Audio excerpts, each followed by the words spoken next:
नमस्कार दोस्तों, आज हम आपको एक नई कहानी सांपों की बूटी एक परी कथा भाग 1 सुनाने जा रहा हूँ। कहानी अच्छी लगे तो हमारे चैनल को जरूर सब्सक्राइब करिए। धन्यवाद। बहुत पुराने समय की बात है। एक बहुत ही गरीब आदमी था। उसको एक ही बेटा था, पर वह अपनी गरीबी के कारण अपने इकलौते बेटे का भी पेट नहीं भर पाता था। अपने पिता की गरीबी से तंग आकर एक दिन उसका बेटा उससे बोला, मेरे प्यारे पिताजी, इस गरीबी में आपको अपना पेट भरना ही इतना मुश्किल हो रहा है। मैं आपके लिए बोझ बन गया हूँ। क्यों ना मैं खुद ही बाहर जाकर अपनी रोटी कमाऊं, क्योंकि इस छोटे से गांव में कोई भी काम मिलना संभव नहीं है। अपने बेटे को देने के लिए गरीब पिता के पास आशीर्वाद के सिवाय कुछ भी नहीं था। माता पिता ने भारी मन से अपने बेटे को विदाई दी। वह लड़का अपने भाग्य को आजमाने गांव से शहर की ओर चल दिया। शहर पहुंचने पर उसे पता लगा कि उनके राजा की किसी और राजा के साथ लड़ाई चल रही है और राजा को स्वस्थ नौजवानों को अपनी सेना के लिए जरूरत है। वह लड़का भी बिना कुछ सोचे समझे झट से राजा की सेना में भर्ती हो गया। शत्रु राजा की सेना बहुत ही शक्तिशाली थी। उसकी सेना के सामने इस लड़के के राजा वाली सेना का टिकना बहुत ही कठिन हो रहा था।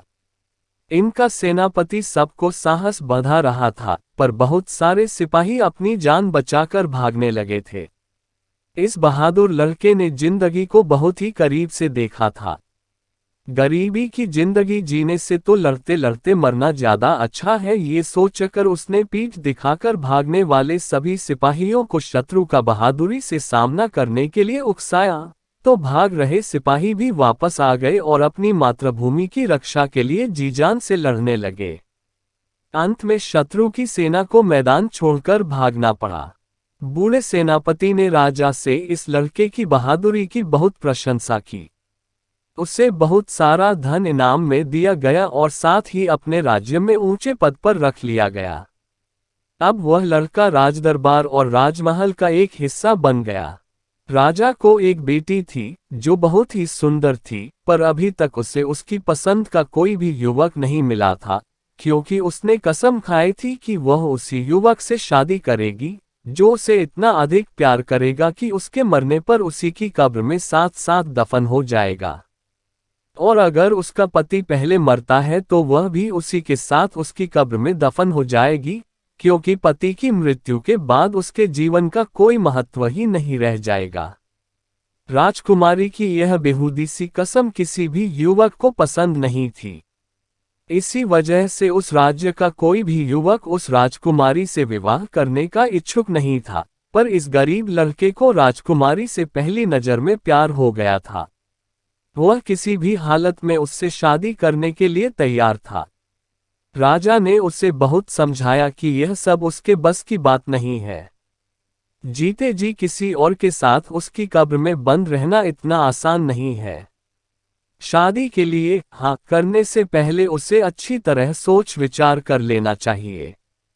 ऐसा न हो कि बाद में अपना वचन न पूरा कर सके। अगर वह अपना वचन नहीं निभाएगा तो उसे मौत के घाट उतार दिया जाएगा, पर वह लड़का अपनी बात पर डटा रहा। अंत में राजा को अपनी बेटी का विवाह उससे करना पड़ा। काफी समय तक दोनों पति पत्नी बहुत ही सुखी जीवन बिताते रहे, पर एक दिन अचानक ही राजकुमारी बहुत बीमार पड़ गई। कोई भी डॉक्टर और उसकी दवा उस राजकुमारी को ठीक न कर सकी। काफी दिनों तक बीमार रहने के बाद एक दिन उस राजकुमारी की मृत्यु हो गई। अब तो उस लड़के को अपनी पत्नी के साथ ही उसकी कब्र में तब तक रहना था जब तक वह भूख से मर नहीं जाता। राजा को उस लड़के पर तरस आ गया, तो उसने अपनी बेटी के लिए एक बड़ी सी कब्र बनवाई और इस लड़के के लिए कुछ दिनों का खाना पानी भी उस कब्र में रखवा दिया। दोस्तों, इसके आगे की कहानी हम भाग 2 में सुनाएंगे।